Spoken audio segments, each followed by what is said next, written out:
ఎంపీగా చేసిన ఒకే పెన్షన్ అని విన్నాను. బట్ ఇది నాకు స్పష్టంగా తెలియదు.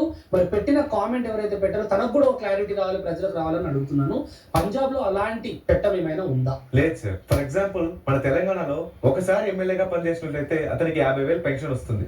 అతను 2 సార్లు ఎమ్మెల్యేగా పనిచేసినట్లయితే 55,000 రూపాయలు పెన్షన్ వస్తుంది. అదే పంజాబ్ లో మీరు ఒకసారి చేసినా 2 సార్లు చేసినా 3 సార్లు చేసినా ఒకే పెన్షన్ ఉంటుంది. వాళ్ళకి ఇంక్రిమెంట్స్ ఉండవు. ఓకే. పంజాబ్ లో ఎమ్మెల్యేలుగా పనిచేసి ఎంపీలుగా పనిచేసిన వాళ్ళు ప్రస్తుతం చాలా మంది 2 పెన్షన్ తీసుకుంటున్నారు సార్. అక్కడ కూడా 2 పెన్షన్ తీసుకున్న వాళ్ళు ఉన్నారు. దేశం మొత్తం మీద 2 పెన్షన్ తీసుకుని చాలా మంది ఉన్నారు. చాలా మంది రాజకీయ నాయకులు పెన్షన్ వద్దని పోరాడే వాళ్ళు ఉన్నారు. బట్ నేను మాత్రమే ఒక రాజకీయ నాయకుడికి ఒక పెన్షన్ మాత్రమే ఉండాలని పోరాడుతున్నాను సార్. మన యావత్ భారతదేశంలో చాలా మంది రాజకీయ నాయకులు 2 పెన్షన్స్ తీసుకున్న వాళ్ళు ఉన్నారు. అవును సార్. వాళ్ళందరి ముందు నువ్వు చాలా చిన్నవాడివి సార్. మరి ఇంతమంది రాజకీయ నాయకులను ఒక పెన్షన్ తీసుకోండి అని నీ ఒక్కడి గొంతు సరిపోతుందంటావా? ఖచ్చితంగా సార్. మహా పాదయాత్రలే ఒక్క అడుగుతో మాత్రమే స్టార్ట్ అవుతాయి. ఎస్.